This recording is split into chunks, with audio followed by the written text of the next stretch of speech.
اللهم صل على روح محمد في الأرواح. اللهم صل على جسد محمد في الأجساد. اللهم صل على قبر محمد في القبور.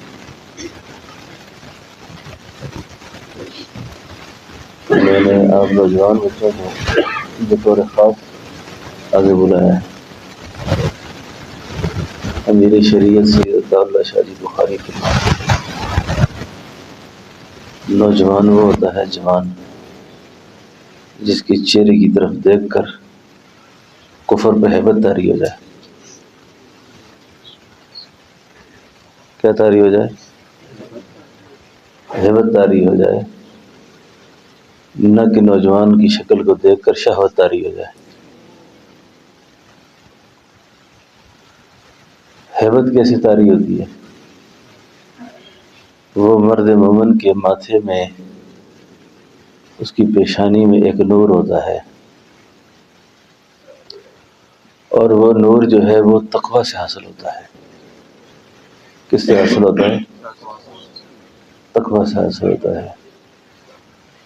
اور تقویٰ کیا چیز ہے؟ تقویٰ آپ کو بالکل آسان بات لفظوں میں یہ سمجھاؤں کہ جس وقت آپ کے پاس کوئی بھی نہیں ہوتا، آپ اکیلے ہوتے ہیں، اس وقت آپ کو اگر اپنے اللہ کے موجود ہونے کا احساس آپ پر غالب ہے، جیسے اب رمضان ہے نا، اب پانی ٹھنڈا پڑا ہوا ہے، پیاس شدید لگی ہوئی ہے، لیکن آپ نہیں پیتے. کوئی منع تو نہیں کرتا آپ کو.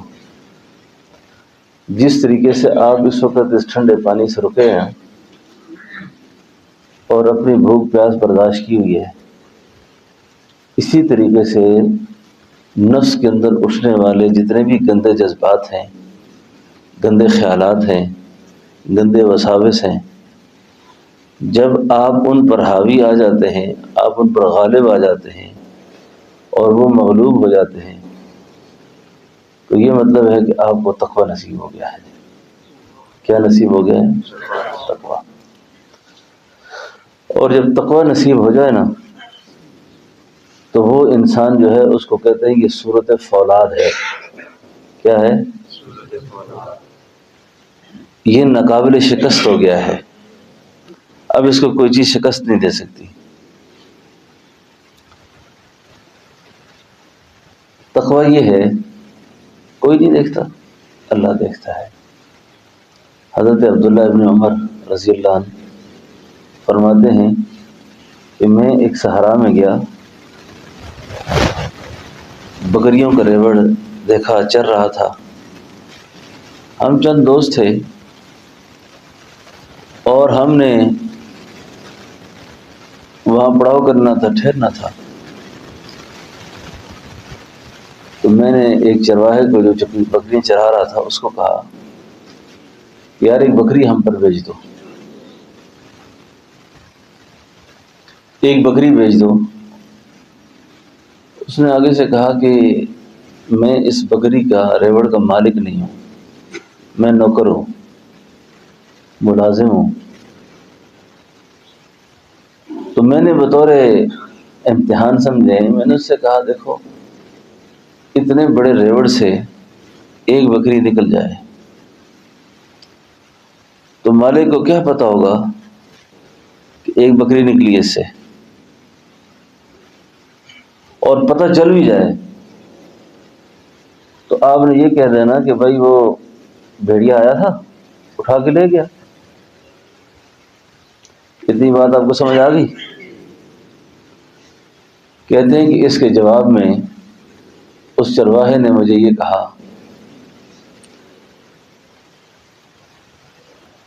کہ جس وقت تو اور میں آپس میں یہ سودا کریں گے اس سودے کے وقت اللہ کہاں ہوں گے؟ اس سودے کے وقت اللہ کہاں ہوں گے؟ اس وقت جتنی انزائٹی، جتنا ٹینشن کا عذاب، جتنی بے سکونی، اور اس سکون کو حاصل کرنے کے لیے جو کچھ بھی ہم کر رہے ہیں یہ سب کا سب اس وجہ سے کرتے ہیں کہ ہمیں اللہ کا احساس ہے، پیدا کرنے والی ذات کا احساس کہ کوئی نہیں دیکھتا، بھائی اللہ تو دیکھ رہا ہے، آخر یہ کب تک ایسے چلے گا؟ یقین جانو گناہ کی ایک لمٹ ہوتی ہے، ایک حد ہوتی ہے، 1 2 3، ایک حد کے بعد اللہ تعالیٰ اس کو متوجہ کرتے ہیں بندے کو، پتہ نہیں کبھی کس واعظ کے ذریعے، کبھی کس نصیحت کے ذریعے، اور اگر وہ نصیحت پہ ماننا شروع ہو جائے پھر اس کے لیے نصیحت کی راہیں گشادہ ہو جاتی ہیں، نصیحت کے اسباب پیدا ہوتے ہیں، اور جب وہ غلطی بھی کرے اور نصیحت بھی نہ مانے پھر اس کے رسوائی کے فیصلے ہوتے ہیں۔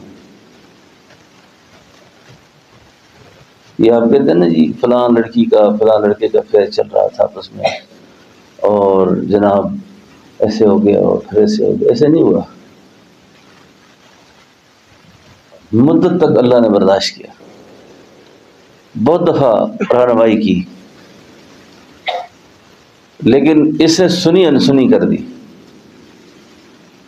اس نے اللہ کی بات کو اہمیت ہی نہیں دی، اور جب بندہ اللہ کی بات کو اہمیت دینا چھوڑ دے پھر اس کے رسوائی کے فیصلے ہوتے ہیں، رسوائی کا فیصلہ جلدی نہیں ہوتا، اللہ بہت ستار ہے، اللہ بہت مہربان ہے، بہت ستاری کرتے ہیں، بہت مہربان ذات اللہ کی۔ تو خاص طور پر جن نوجوان بچوں کی ابھی شروعات ہے، اب یہ ان کے بننے اور بگڑنے کا زمانہ ہے، اب بگڑیں گے بھی اور بنیں گے بھی، اور جب بگڑ گئے تو پھر بگڑتے چلے جائیں گے۔ نوجوان جو ہے نا جب ٹھیک ہونے پہ آتے ہیں نا تو وہ اتنے قابل رشک ہوتے ہیں کہ وہ اصحاب کہف بنتے ہیں۔ کیا بنتے ہیں؟ اصحاب کہف جوان تھے نا، اور ولایت کا صحیح موسم ہے بھی جوانی، بزرگی کا صحیح موسم کون سا ہے؟ جوانی ہے۔ بوڑھا تو خنزیر بھی کسی کو کچھ نہیں کہتا، وہ کہتے ہیں یار اتنے بکریاں کھا کھا کے، اتنے ہرن کھائے ہیں، اتنا شکار کیا ہے، اتنے جانوروں کو تنگ کیا ہے، بس کر یار دانت گر رہے ہیں بھی، کسی کے بچوں کو ماں سے جدا نہ کرو۔ وہ بھی پھر جانوروں میں بھی رحم کرتا ہے، بکری کے بچوں میں بھی رحم کرتا ہے۔ تو ولایت کا صحیح موسم کون سا ہے؟ جوانی۔ اور جوانی میں جس نے اپنے ہاتھ کو روک لیا، اپنی زبان کو روک لیا، اپنی آنکھ کو روک لیا، اپنے کانوں کو روک لیا، یقین جانے اس شخص کی زبان پر اللہ بولیں گے، پھر اس شخص کی زبان پر اللہ فرماتے ہیں میں اس کی زبان بن جاؤں گا، میں اس کی آنکھ بن جاؤں گا، میں اس کے کان بن جاؤں گا، کیونکہ جوانی میں گناہ چھوڑنے یہ تو پیغمبروں کا طریقہ ہے۔ جس وقت انسان کے پاس خواہشات کا بھی ایک بڑا سمندر ہوتا ہے، جوانی کی تیز لہر ہوتی ہے، اس میں گرم خون ہوتا ہے، بالکل پاگل کر کے رکھتا ہے آدمی کو۔ ایسے ماحول کے اندر جب بندہ اللہ کے خوف سے، اللہ کے ڈر سے، گناہوں سے رکتا ہے نا، نافرمانی سے رکتا ہے، تو وہ اللہ کا محبوب بن جاتا ہے۔ کیا بن جاتا ہے؟ اللہ کا محبوب بن جاتا ہے۔ اور جس کو اللہ پاک محبوب بنا دیں پھر اللہ اس کو مردود نہیں کرتے، اس کو پھر مردود نہیں کرتے، اس کو مردود نہیں کرتے، پھر وہ محبوب ہو جاتا ہے۔ اور آج تک امت کے اندر جتنے بھی بڑے لوگ گزرے ہیں نا، جنہوں نے کوئی کارنامے کیے ہیں، مجاہدانہ کارنامے کیے ہیں، اور اور کوئی بڑی عسکری مہم کی ہے تو یہ وہ جوان تھے جن کی جوانیاں پاک تھیں. ان کی جوانیاں کیا تھی؟ پاک تھی. جوانی پاک تھی. اور جس کی جوانی پاک گزر جائے نا اور بخیر و عافیت وہ اپنے شادی تک پہنچ جائے، نکاح تک پہنچ جائے، اور نکاح کے بعد اس کی زندگی میں اور زیادہ طہارت پیدا ہو جائے، وہ تو محبوب الہی ہوتا ہے. وہ کون ہوتا ہے؟ محبوب الہی ہوتا ہے. وہ تو اللہ کا محبوب ہوتا ہے. تو آپ بچوں کی یہ جو زندگی ہے نا بالکل ابھی شروعات ہے ساری. کسی بھی گند میں پھنسیں گے تو یہ زمانہ ہے. محمد بن قاسم نے 17 سال کی عمر میں کتنا بڑا کارنامہ کیا. جی یہ بڑے بڑے لوگ گزرے، ان کی عمریں اگر آپ پڑھ کے دیکھیں نا عمریں انتہائی کم تھی. تصوف کے اندر انہوں نے بڑے کام کیے، جہاد میں بہت کام کیے، تبلیغ میں بہت کام کیے. اور اگر آج کے دور میں سچ پوچھو تو 35 سال 40 سال تک کی جو عمر ہے نا ہے عمر یہی ہے بس. اس کے بعد دھکے کی زندگی ہے ساری. دین کا کام بھی کوئی شخص کرے یا دنیا کا کرے تو عمر یہی ہے بس. اس کے بعد پھر کیا ہے؟ اسٹیرائڈ، گولیاں، دھکا. ٹھیک ہے نا؟ پھر دھکے کی زندگی ہے.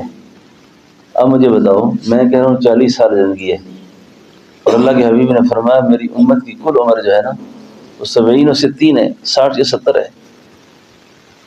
اب 60-70 اگر کل زندگی ہے، 40 سال کے بعد اگر آپ 60-70 کو دیں 20 سال بیماریوں میں گزر گئے. اب یہ جو 40 سال سے پہلے ہے 25 سال تک 30 سال تک یہ تو ایک لاوبالی زندگی میں گزر گئے. اب پیچھے 10 سال رہ گئے، اسی ارمانوں میں گزر گئے، یہ کریں گے تو وہ کریں گے، نہ یہ ہوا نہ وہ ہوا. حالات نے جکڑ لیا کر آج توبہ کریں گے تو کل نماز شروع کریں گے. تو اس طرح کے خیالات بہت سے لوگوں کو پہلے بھی آتے تھے، نہ وہ کسی خیال کو پورا کر پائے کہ موت آ گئی.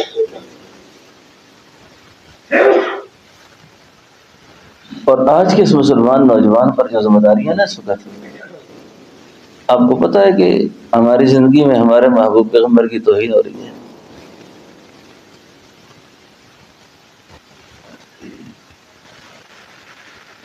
اور سیدنا ابوبکر صدیق کہتے تھے کہ میں زندہ ہوں اور میرے محبوب پیغمبر کے دین پہ حرف آ جائے.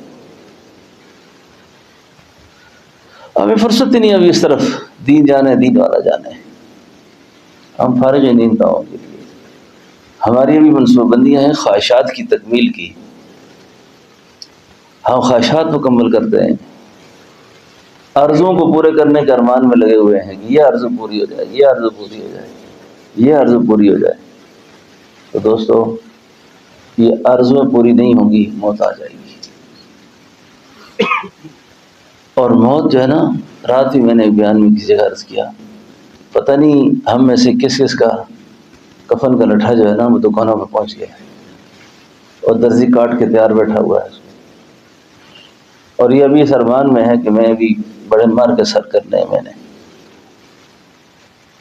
میں نے بڑی بڑی کاروائیاں کرنی ہیں، اور ساری کاروائیاں جو ہے نا یا تو جنسی تسکین کی ہیں، نفس کی خواہش کی ہیں، بڑا بننے کی آرزویں ہیں. اس میں اللہ کا جو تصور جس کو آپ کانسیپٹ کہتے ہیں نا وہ کہیں بھی نہیں ہے. اللہ کا تصور کہیں بھی نہیں ہے کہ میں اللہ کا فرمانبردار بن جاؤں اور اللہ مجھے دیکھ کے کہیں یہ میرا بندہ ہے اور اللہ مجھے دیکھ کر خوش ہو جائے. ہماری آرزویں کیا ہیں اور صحابہ کی آرزویں کیا تھی؟ حضرت عبداللہ کہتے ہیں سعد سے، سعد میں دعا کروں گا تو آمین کہنا. سعد کہتے ہیں میں دعا کروں گا تو آمین کہنا. اب دعا سنیے، دعا کیا ہے؟ اللہ کل میں ایک دشمن سے لڑوں، دشمن سے میرا مقابلہ ہو اور وہ میں ماروں اس کو، وہ مجھے مارے، یہاں تک کہ جب وہ مجھے قتل کر دے نا. یہ کون سے جوان تھے، کیا سوچتے تھے کہ تو میرے قتل کرنے کے بعد وہ میری آنکھیں نکال دے، میرے ناک کو کاٹے، میری آنکھیں کاٹ دے، نکال دے، کان کاٹ دے، جب یہ ساری کاروائی میرے ساتھ ہو گزرے نا، تو روز محشر اللہ جب میں تیری بارگاہ میں پیش ہونا، تو اللہ مجھ سے پوچھے کہ بتاؤ سعد عبداللہ، تیری آنکھیں کدھر گئی، تیرا ناک کدھر گیا، تیری کان کدھر گئے؟ تو میں بڑے فخر سے کہہ سکوں اللہ تیرے نام پر کٹ گئے، اپنے لہو سے روشن کر دی گلیاں اس ویرانے کی، گرچہ تنگ بہت تھی راہیں شہر وفا کو جانے کی، ایک جان تھی سو وہ بھی دے دی، پھر بھی رہے شرمندہ سے، دل والے خود ہی لکھ لیں گے کہانی اس افسانے کی۔ اور اتنا کچھ کرنے کے بعد چھوٹے چھوٹے بچے یتیم رہ گئے، بیوی بیوہ ہو گئی، اخیر وقت ہے، وہ بھی جوان تھے، کہتے ہیں جان دی دی ہوئی اسی کی تھی، حق تو یہ ہے کہ حق تو ادا نہ ہوا، جان دی دی ہوئی اسی کی تھی۔ تو دوستو بچوں، ہماری جو جان ہے نا، یہ ہماری نہیں ہے۔ ان اللہ اشتری من المؤمنین انفسهم واموالهم بان لهم الجنہ، ہم جنت کے بدلے بکے ہوئے ہیں، اور جس بکا ہوا ہو اس کی اپنی جان بھی نہ ہو، یہ کہتا میری جان میری، نہ کر بدیا میری میری، نہ تیری تو نہ میری، دنیا چار دنوں دا میلہ تے پھر قبر دی ڈیری۔ کس بات پہ تو کہتا ہے کہ میں یہ تو میری جان تو میرا مال تو میری حسب تو میرا نسب؟ یہ سانس اندر گیا ہے، باہر نہیں آیا، باہر ہے اندر نہیں، بس۔ ہمارے ایک بہت بڑے شیخ گزرے ہیں، حضرت خواجہ پیر قریشی رحمۃ اللہ علیہ، وہ فرمایا کرتے تھے، اوے جوان، جو اپنے اندر سے گندی ہوا کو خارج نہ کر سکے، جو اپنے اندر سے گندی ہوا کو نکالنے کا قادر نہ ہو، وہ کس بات کی بڑائی کرتا ہے؟ کس بات پہ اس کو تکبر ہے؟ جوانوں، میں نے آپ سے شاید چند دن پہلے بھی ایک بات کی تھی، یہ میں آپ کو بڑے کھلے لفظوں میں بات کر رہا ہوں۔ میں آج اس بچے نوجوان کو جانتا ہوں، اب تو طائب ہو گیا، لیکن ذہنی مریض ہو گیا ہے۔ کیا ہو گیا؟ ذہنی مریض ہو گیا۔ پھر سکون کے لیے کبھی سگریٹ، کبھی چرس، کبھی کیا گند، کبھی کیا گند، کہ مجھے سکون ہو جائے۔ تو پھر میں نے ایک دن بلا کے اسے کہا تجھے سکون اس سے نہیں ہوگا، سکون جو باتیں میں کر رہا ہوں نا، ان کو پلے باندھو، اس سے ہوگا۔ آج جوان ان چیزوں کو نہیں سمجھتے۔ ایک مغرب سے لانچ شدہ ایک پروگرام ہے نا، جس کو ویلنٹائن ڈے کہتے ہیں، محبت کا عالمی دن، جھوٹ کا عالمی دن، اور بسنت کا عالمی دن، یہ سنتے رہتے نا یہ چیزیں آپ، یہ سب کفار کی لانچ کردہ چیزیں ہیں۔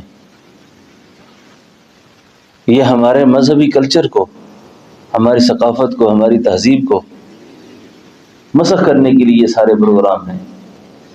ان میں ایک ویلنٹائن ڈے ہے۔ آپ جوانوں کی طرح ایک بچہ ابھی آتا ہے حلقے میں در، کچھ عرصے کے بعد آتا ہے، لیکن ٹھیک نہیں ہے وہ۔ کیوں ٹھیک نہیں ہے پتہ ہے؟ کہتا ہے میں اپنی بہن کے ساتھ گھر میں آنکھ نہیں ملا سکتا، آنکھ نہیں ملا سکتا۔ اور جیسے میں نے بات پہلے عرض کی، رسوائی کے فیصلے جلدی نہیں ہوتے، ڈھیل دیتے اللہ، ڈھیل دیتے اللہ۔ اور جو اس اللہ کی ڈھیل سے فائدہ اٹھا لے، جو مولد کی نہ قدری کرے، پھر ایسے عذاب آتے ہیں۔ یہ ویلنٹائن ڈے جس کو کہتے ہیں محبت کا عالمی دن، یہ چیزیں پہلے مغرب میں تھیں، آہستہ آہستہ مغرب کے جو انڈے یہاں پھٹے، ان سے جو حرامزادے پیدا ہوئے، حرامزادیاں نکلی، انہوں نے NGO بنائے، ادارے بنائے، ایسی تحریکیں چلائیں. ان تحریکوں کی آگے جو ان کو لانچ کیا گیا اس میں ایسے دن بنائے گئے کہ جی آپ راستے پہ چلتے ہوئے کسی لڑکی کو پھول پکڑا دیں، اس پہ کوئی قانونی جرم نہیں ہے. سمجھو. اب یہ ساتھی مجھے کہتا ہے کہ میں PF ہوٹل میں اس کے جو باہر کھانے پینے کا ماحول ہے، تو میرے دوستوں نے مجھے کہا کہ جس لڑکیوں کے ساتھ میرے ناجائز تعلق ہے نا، میں ایک کال پہ یہاں بلا سکتا ہوں. تو جیسے جوانوں کے اندر نا جب گرم خون دوڑتا ہے نا، اپنی بہنوں بیٹیوں کا خیال نہیں ہوتا ان کو، تو وہ بھی دوستوں میں بیٹھ کے ایسے فن خانیاں مارتے ہیں نا. عجیب، میں بھی بڑا ماہر آدمی ہوں اس کام میں. اور بھائی کون کون بلا سکتا ہے؟ اب یہ 3-4 دوست بیٹھے ہوئے ہیں، ان سب نے اپنے اپنی سہیلیوں کو جو دوستیاں لگی ہوئی ہیں فون کیے. اب ایک کہتا ہے جی میری جب دوست آئے گی تو اس کے ساتھ اس کو پھول وہاں پکڑانا، دوسرا کو پکڑانا. اب یہ شخص پھول لے کر کھڑا ہے، اب لڑکیوں کی آمد شروع ہو گئی. اب جس وقت یہ پھول لے کے کھڑا ہے تو اس کی اپنی سکی بہن آ گئی. سناؤ ابھی.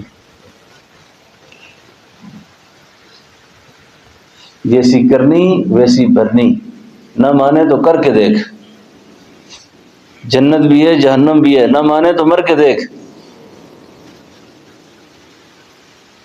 کہتا ہے حضرت جب میں نے اپنی بہن کو دیکھا، اف اللہ، اب میں کیا جواب دوں ان کو؟ یہ کون ہے یہ؟ اب میں کیا کہوں؟ یہ میری بہن ہے. کہتے ایک گھر میں رہتے ہوئے ہم ابھی ایک دوسرے کا سامنا نہیں کرتے. اب جس آدمی پر یہ عذاب مسلط ہو جائے، یہ جلنے کے لیے عذاب تھوڑا ہی ہے.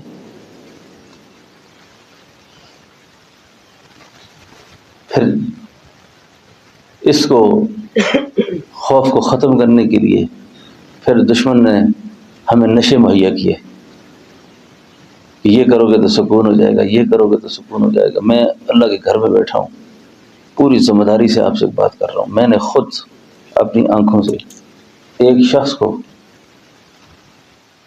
شراب کی بوتل میں پیشاب کرتے ہوئے دیکھا، پھر اس کو پیتے ہوئے دیکھا.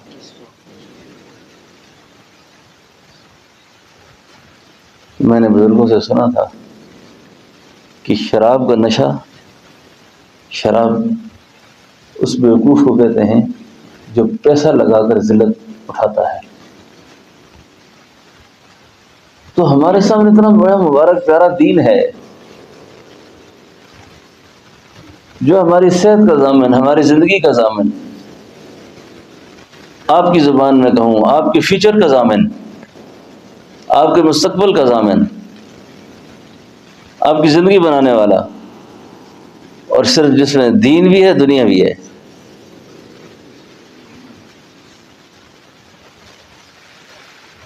اور جب ایسے جوانوں کو اللہ تعالیٰ اپنا قرب دیتے ہیں نا. مجھے قطر میں ایک جوان ملے تھے، قطر میں. اب یقین کریں کہ بعض اوقات چھوٹے لوگ بڑوں کی تربیت کا ذریعہ بن جاتے ہیں. ارشاد صاحب اس بچے کی بات یاد رہ گئی، پتہ نہیں اس بات کے ذریعے کتنے لوگوں کو ہدایت ہوگی. آج کل تو ہمارے جوانوں کے جیب میں روپیہ ایک نہیں ہوتا، ایک دوسرے سگریٹ کے کش مانگتے ہیں، پٹانگ پٹانگ رکھ کے بیٹھے ہوتے ہیں کہ میں بڑا متبر ہوں. لیکن جس بچے کی بات میں کر رہا ہوں نا، 25-26 سال کی عمر میں ایک اچھے منصب پر انجینئر ہے، شادی بھی اس کی نہیں ہوئی، افسری بھی ہو، شادی بھی نہ ہو، اور بے حیائی اور گناہ کے 100 مواقع اس کے سامنے موجود ہیں. اس کی جو فون اٹھانے والی آپریٹر ہے نا، اس کو لڑکی ملی ہوئی ہے. اس نے مجھے کہا حضرت اس لڑکی نے اپنے فریب میں لانے کے لیے کوئی حرکت ایسی نہیں ہے جو نہ کی ہو، لیکن میں ہمیشہ جو ہے نا اس کو اللہ بچاتے ہیں.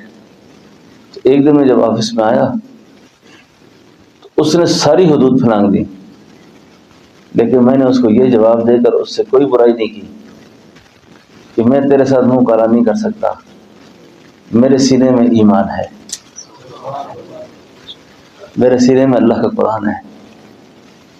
اتنی بڑی دولت سینے میں رکھ کر قرآن والی میں یہ حرکت کروں؟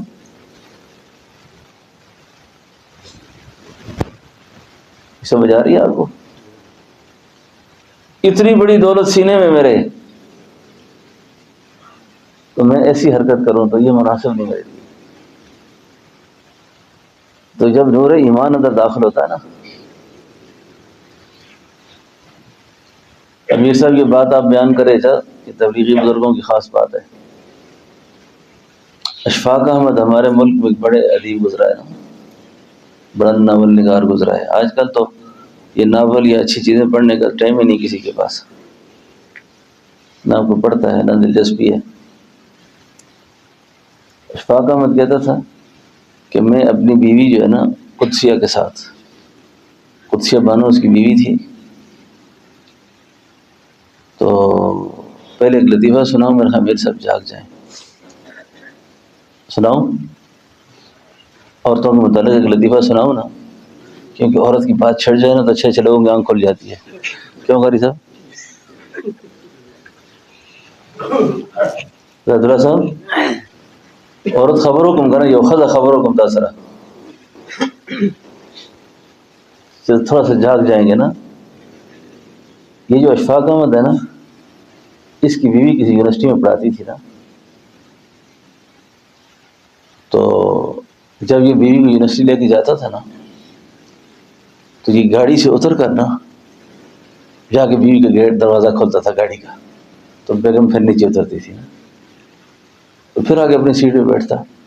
تو قدسیہ کی سہیلیاں کہتی تھیں کتنا تابعدار شوہر ہے کہ بیوی کو دروازہ کھولنے کی تکلیف بھی نہیں دیتا۔ تو اشفاق احمد ایک ناول میں لکھا، ان کو سمجھ نہیں آئی کہ میں کتنا تابعدار ہوں، تابعداری کی بات نہیں ہے، گیٹ کا دروازہ ہی خراب تھا۔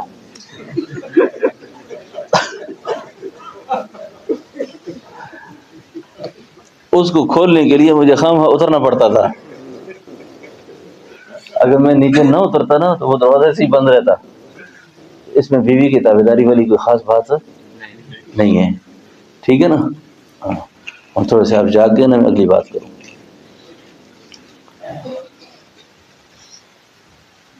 وہ اشفاق احمد کہتا ہے کہ لندن میں کسی پارک میں ہم ٹہل رہے تھے، تو مغرب کی نماز کا وقت ہوا، تو ہم نے تبلیغ والے نوجوانوں کو دیکھا، تبلیغ کے جوانوں کو دیکھا کہ وہ ٹہل رہے ہیں، ادھر لوگوں کو دعوت دے رہے ہیں، اور نماز مغرب کا وقت ہوا تو انہوں نے اذان دی، نماز پڑھی۔ کہتے میں بھی نماز میں کھڑا ہو گیا، تو نماز کے بعد نا اس نوجوان نے بڑی بلیغ قسم کی دعوت دی، اللہ کی بزرگی بیان کی، اس نے اللہ کی تعریف بیان کی۔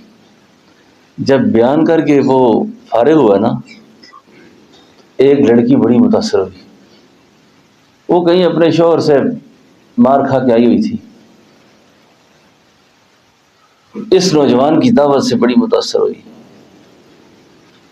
اس نے ہاتھ بڑھایا مصافحے کے لیے، ہاتھ دیا اس لڑکے کو، اس لڑکے نے اپنا ہاتھ پیچھے کر دیا، یہ کہہ کر کہ بہن میرا یہ ہاتھ جو ہے نا، یہ میری بیوی کی امانت ہے، یہ ہاتھ میرا بیوی کی، تو یہ ہاتھ میں کسی غیر عورت کے ہاتھ میں۔ اس نے کہا کیا مطلب؟ اس نے کہا اسلام کے اندر نا نکاح کے بغیر جو عورتیں ہوتی ہیں نا وہ حرام ہوتی ہیں، ان کو بس نہیں کر سکتا آدمی، ان کو ہاتھ نہیں لگا سکتا۔ اب مغرب میں یہ چیز کہاں تھی؟ وہ خاتون اتنی متاثر ہوئی، آنے والے کل کے وعدے کے ساتھ کہ کل میں دوبارہ آؤں گی، مجھے آپ نے پھر اسلام کی دعوت دینی ہے۔ اتنا پیارا مذہب ہے۔ اشفاق احمد نے لکھا ہے کہ میں نے اپنی بیوی سے کہا قدسیہ یہ نوجوان بچہ آج اسلام کی وہ تبلیغ کر کے گیا ہے، آج اسلام کی اس نے وہ دعوت دی ہے جو دعوت قیامت تک یورپ کے دروازے پہ دستک دے گی۔ کردار ہے نا۔ آج کل تو ویزا ہی سیریل لیتے ہیں، نواز لڑکیوں کو پھنسائیں جا کر۔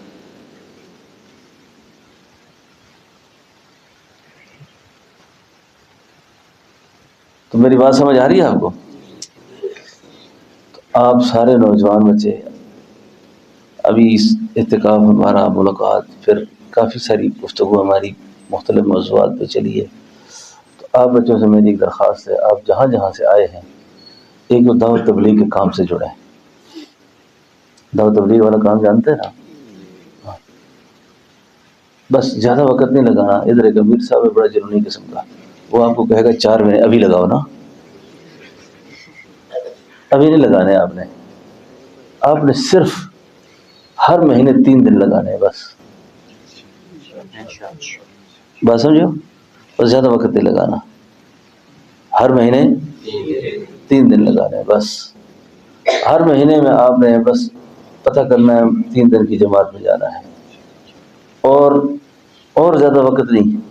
بعض اوقات کے ساتھ نکلے نا تو یہ چھوڑتے ہی نہیں، پھر کہتے ہیں ابھی سال کے لیے جاؤ، ابھی 2 سال لگاؤ، اور ابھی بے خیر ہے میں ابھی تھوڑا لگاؤں گا۔ تعلیم میں بیٹھنا ہے، مسجد کے اندر تعلیم میں بیٹھنا ہے اور صرف سے روزہ لگانا ہے بس۔ آگے چلے 4 مہینے کے لیے پھر مجھ سے پوچھ کے جانا ہے، ٹھیک ہے نا؟ سمجھ گئے ہو؟ بس یہ 3 دن والا کام جو ہے نا یہ نہیں چھوڑنا کسی قیمت پہ بھی۔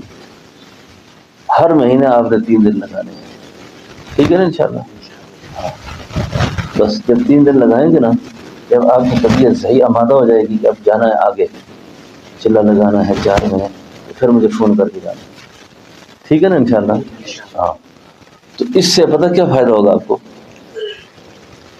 اس کام کے اندر اللہ نے ایک تاثیر، ایک برکت رکھی ہے۔ وہ برکت یہ ہے کہ بندہ گمراہ ہونے سے بچ جاتا ہے۔ کیا ہوتا ہے؟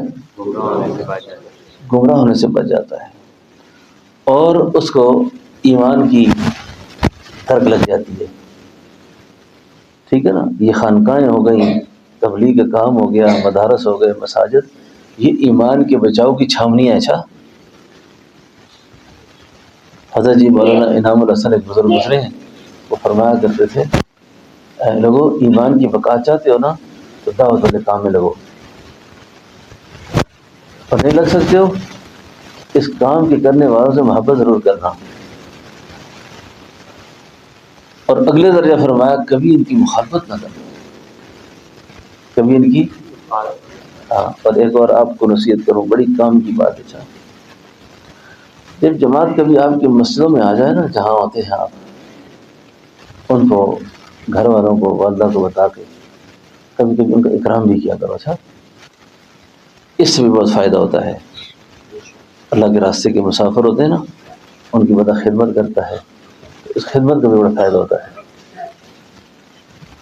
تو یہ میں آپ کو یہ بات اس لیے عرض کر رہا ہوں، اگر آپ ایسا کریں گے نا انشاءاللہ تو آپ کو اللہ تعالیٰ آپ کی حفاظت کریں گے۔ میں اس کام کی برکت کے حوالے سے آپ کو بڑی عجیب بات سناؤں۔ میرے حلقے سے وابستہ آپ پتہ آپ کا میرے عنوان سے پتہ پیری مریدی کرتے ہیں، ہر جگہ جاتے ہیں، لوگ آتے ہیں، اللہ اللہ کرتے ہیں، لیکن کیونکہ تبلیغ کا کام ہم نے دیکھا ہوا ہے، اس کام سے گزرے ہیں۔ میرے ایک دوست ہیں، بلوچستان میڈیکل کالج کے پروفیسر ہیں کوئٹہ میں، اس کا ایک دوست ہے، بڑے سردار کا بیٹا ہے،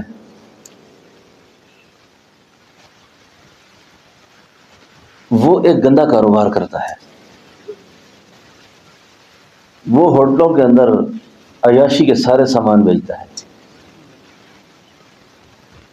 عورتیں، شراب، بہت۔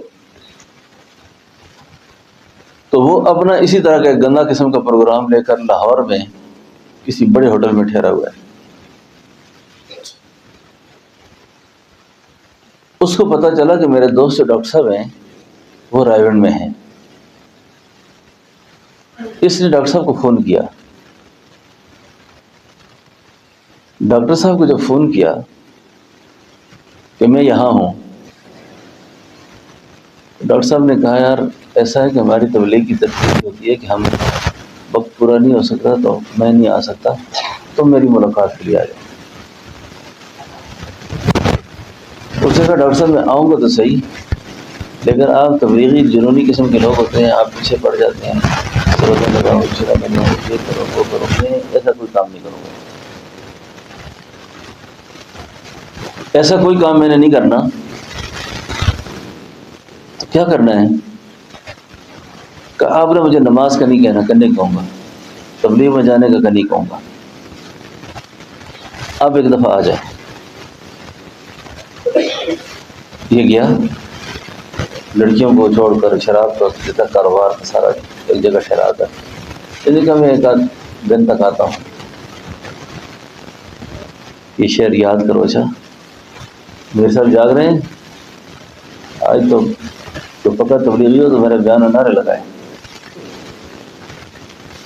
سودے کے لیے بازار گئے ہم، سودے کے لیے بازار گئے ہم، ہاتھ ان کے بکے جن کے خریدار گئے ہم. وہاں جب پہنچا نا،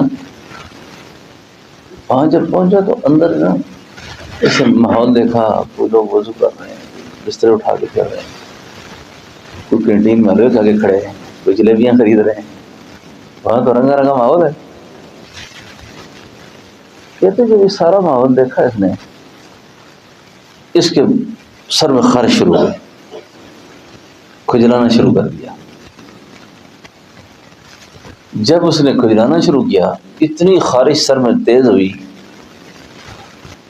کہتے ہیں ڈاکٹر صاحب مجھے کوئی الرجی ہو گئی ہے. ہاں الرجی تو ہو گئی ہے. ڈاکٹر صاحب نے کوئی گولی لکھی، باہر سے لی، کوئی فائدہ نہیں ہوا. اتنا تھک گیا خارش کر کر کے. وہاں رائے گڑھ کے بازار میں پہلے ایمرجنسی قسم کے نائی بیٹھے ہوتے تھے، شیشہ رکھ کر، کرسی شیشہ ہوتا، لمبا ہیئر ڈریسر والا کوئی چکر نہیں ہوتا ادھر. سیدھا ایک ہی استرا ہوتا ہے. اور اتنا تھکا یہ نا کہ نائی کے پاس بیٹھا، اس نے کہا میرے بال صاف کرو یار کس طریقے سے. اس نے بال صاف کی تھی تو تھوڑی دیر بعد دیکھا شیشے میں اس نے اپنا، یہ کیا ہو گیا؟ اب نیچے سے بھی چھیلا ہوا تھا، داڑھی بھی نہیں، اوپر سے بال بھی گئے. تو سستے داموں میں جو آلو نہیں ملتے جس طرح. اب وہ بندہ حیران پریشان، یار یہ ہو گیا میرے ساتھ. کیونکہ بال منڈوانا بھی ایک بڑا عمل ہے نا. ایک اللہ والے کی خانقاہ میں مرید آتے تھے بیعت ہونے کے لیے، تو شیخ پہلی فرصت میں کہتے جاؤ گجا کر کے آ جاؤ، کیونکہ ان کا بھی خمار ہوتا ہے ایک. اب اس نے کہا ڈاکٹر صاحب میں تو اب کم از کم لاہور جانے کے قابل نہیں ہوں.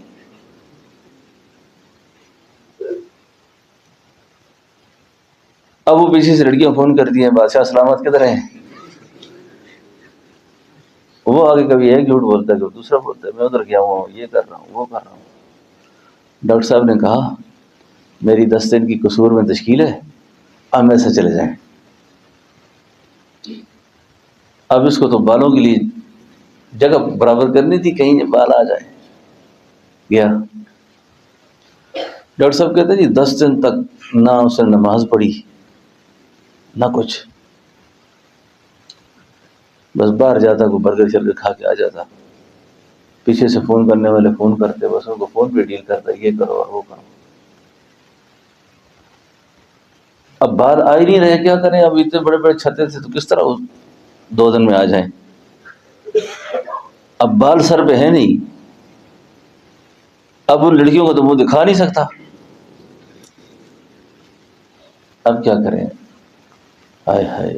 ایک اللہ والے کہتے تھے سن لے اے دوست، جب ایام بھلے آتے ہیں وہ اپنے آپ سے ملنے کی گھات خود ہی بتاتے ہیں.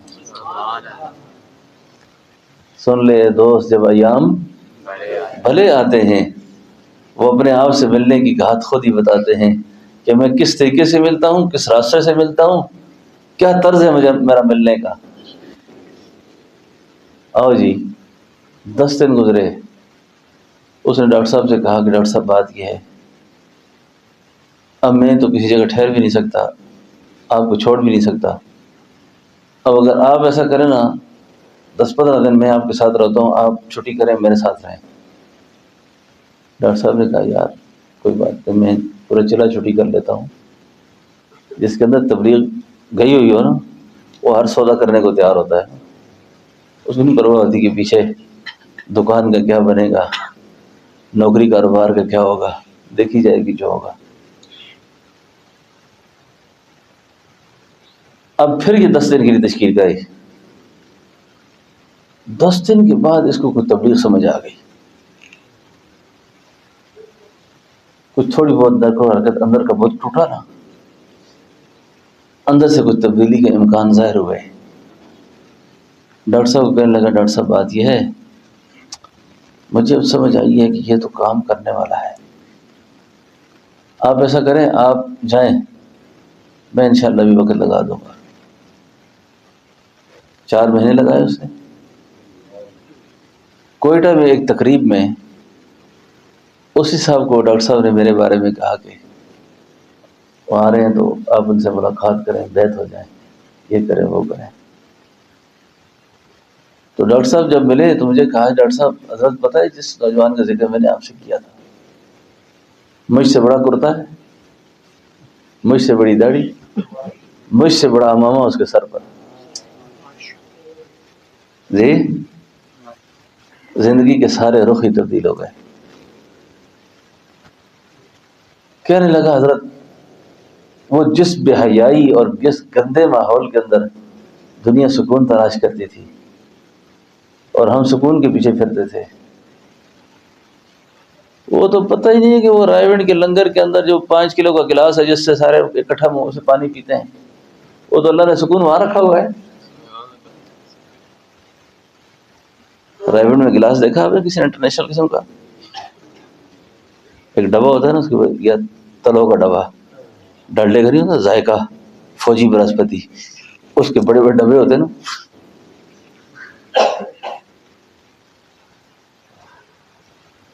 تو بات سمجھ آ رہی ہے آپ کو؟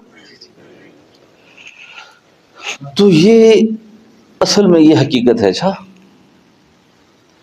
سکون کے جس راستے پہ جاؤ گے لوٹے جاؤ گے، اللہ کے بغیر اطمینان ڈھونڈنے کا کوئی بھی راستہ اختیار کریں گے برباد ہو جائیں گے، برباد ہو جائیں گے۔ عزت اللہ نے دین میں رکھی ہے، اللہ نے قرآن میں رکھی ہے۔ میں تحدیث نعمت کے طور پہ آپ کو کہتا ہوں، اور آپ کے لیے دعوت ہے اس بات کی۔ ایک فوج کا بہت بڑا افسر جو ہے نا، فوج کا بڑا ایک افسر مجھے ایک دن کہتا ہے کہ حضرت کہ آپ نا اپنے بچے کو نا فلاں کالج میں داخل کریں تو اس کے سارے خرچات میں اٹھاؤں گا۔ میرے بڑے بیٹے کے کہتے ہیں فضیل، تو بات آئی گئی ہوگی، میں نے کوئی جواب نہیں دیا۔ یہ زکریا مسجد ہے نا تبلیغی مرکز، ایک دن میں وہاں گیا، ایک دوست اور بھی تو کے ساتھ تقاضا تھا وہاں پہ، وہی جو صاحب ہے نا جنہوں نے مجھ سے یہ بات کی تھی، وہ بریگیڈیئر سے، وہ بھی کہیں مرکز میں پیچھے پیچھے آ رہے ہیں، تو میں نے وہاں جوتا رکھا تو ان کو سمجھ ہی نہیں آئی، انہوں نے جوتا اٹھا کے اپنے سر پہ رکھ دیا، جوتا اٹھا کے میں نے سلسلہ کلام مکمل کیا۔ پہلے تو میں نے اسے کہا جوتا نیچے رکھیں گے تبلیغی اس کام کو اچھا نہیں سمجھتے، ان کو یہ آداب نہیں پتہ، یہ جوتا سائڈ پہ کریں یہ اور کام میرے لیے کھل جائے گا۔ پھر میں نے بات مکمل کی، میں نے کہا آپ کو کس نے کہا ہمارا جوتا اٹھا کے سر پہ رکھے؟ میں نے کہا ہم اپنی اولادوں کو یہ نہیں کہ انگریزی پڑھانے کے مخالف ہیں، ہم اس کو دل سے نہیں مانتے، دل ہی سے نہیں مانتے۔ میں نے کہا جس طرح آپ لوگ ہمارے جوتے اٹھاتے ہیں نا، آپ کی اولادیں ہماری اولادوں کی اٹھائیں گے۔ میں نے کہا یہ اللہ کے دین کا اعزاز ہے، یہ تو دین کا اعزاز ہے۔ مولانا طارق جمیل صاحب کو پرویز مشرف نے بلایا نا اپنے ہاں دعوت پہ، تو پرویز مشرف آپ کو پتا ہے اپنے دور کا کیسا قسم کا آدمی تھا؟ میں ہوں، میں ہوں، ہائے ہائے، کدھر گئی میں اس کی، کہاں گئی میں اس کی، کوئی بھی میں شے نہیں، تفصیل میں نہیں جانا چاہتا۔ مولانا طارق جمیل صاحب کہنے لگا آپ اتنے بڑے ذہین آدمی تھے، سمجھدار قسم کے آدمی تھے، ڈاکٹر بنتے لوگوں کو فائدہ ہوتا، یہ کہہ رہے مولوی بن کے کیا کیا تم نے؟ مولانا طارق جمیل نے بڑی کام کی بات کی، کہنے لگے کتنے دنیا میں ڈاکٹر پھرتے ہیں، کبھی کسی کو آپ نے اپنے دسترخوان میں بلایا؟ نہیں۔ مجھے کیوں بلایا؟ مجھے ڈاکٹر کی حیثیت سے بلایا آپ نے؟ کہ نہیں، کہ میں نے جی آپ کو ایک عالم کی حیثیت سے بلایا، دیندار کی حیثیت سے، میں کہا دین ہی میں اللہ نے ذکر کی ہے۔ تو یہ بچے میرے آپ ساری بات سمجھ گئے ہو نا؟ مختصر وقت میں میں نے آپ کو برسوں کا پیغام دے دیا تھا، اگر آپ میں عقل ہوئی نا تو کوئی گندا کام نہیں کریں گے آپ، سمجھ آئی نا؟ دین کے ساتھ چمٹ جاؤ، دین کے ساتھ چمٹ جاؤ، دین کے ساتھ چمٹ جاؤ۔ جمعرات کو ہماری مجلس ہوتی ہے، ہلکا ہوتا ہے، آیا کرو اس میں، ٹھیک ہے نا؟ سال کے اندر ہمارا اجتماع ہوتا ہے، اتوار والے دن بھی مجلس ہوتی ہے، پھر بھی آنا جانا رکھو، اچھا؟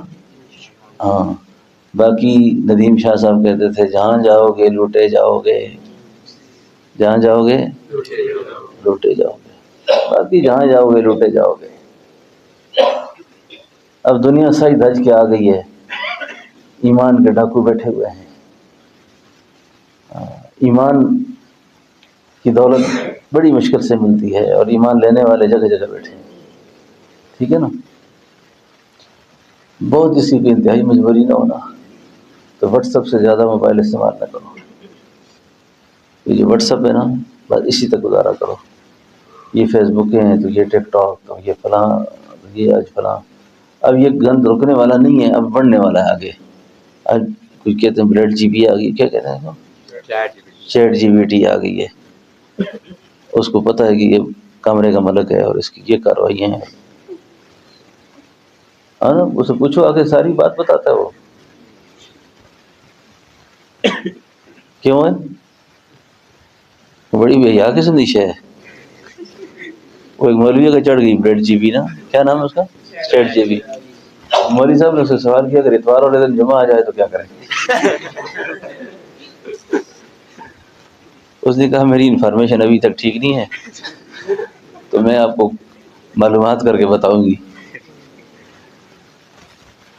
اس کو پتہ نہیں مولوی عجیب عجیب سوال کرتے ہیں، انہوں نے کہا اتوار والے دن اگر جمعہ آ جائے تو کیسے پڑھیں گے جمعہ؟ تو اس نے کہا ابھی تک میری انفارمیشن جو ہے نا اس بارے میں جب معلومات ہوگی تو پھر میں کچھ بات کروں گی آپ سے، ٹھیک ہے نا؟ تو بچنا انشاءاللہ چیزیں سے، ٹھیک ہے؟ جو وظیفہ ذکر آپ کو بتایا ہے جس طریقے سے بتایا ہے اس کو اسی طریقے سے کرنا ہے، ہاں ابھی وقت کم ہے، فجر کی نماز ابھی پڑھیں گے نا، پھر کیونکہ کل کا دن ہے یا آج کا دن ہے جو بھی ہے تو وہ ذکر کی مشق میں آپ کو دوبارہ کراؤں گا انشاءاللہ، اور اس کام کو، ذکر کو نہیں چھوڑنا آپ نے، ایسا ہاں اس معمول کو بھی چھوڑنا نہیں۔ کتنی باتیں میں نے آپ کو بتائیں، ایک تو مہینے میں روزہ لازمی لگانا ہے، ٹھیک ہے نا؟ محلے کی تعلیم میں لازمی شریک ہونا ہے، مقامی جتنا تبلیغ کا کام ہوتا ہے نا اس میں شامل ہونا ہے، مہینہ سے روزہ مسجد میں تعلیم کا حلقہ جو لگتا ہے اس میں شامل ہونا ہے، ٹھیک ہے نا؟ انشاءاللہ نیٹ کی گند سے دور رہنا ہے، بہوضو رہنے کی کوشش کرنی ہے، ٹھیک ہے نا؟ اور جمعرات والے دن یہاں مجلس میں آ جایا کریں، ٹھیک ہے نا؟ انشاءاللہ بس اس طریقے سے تھوڑا بہت آپ کا ربط رہے گا نا تو انشاءاللہ آپ کا ایمان محفوظ رہے گا، سمجھ آ گئی نا آپ کو؟ اللہ سے دعا ہے اللہ پاک ہم سب کو عمل کی توفیق دے۔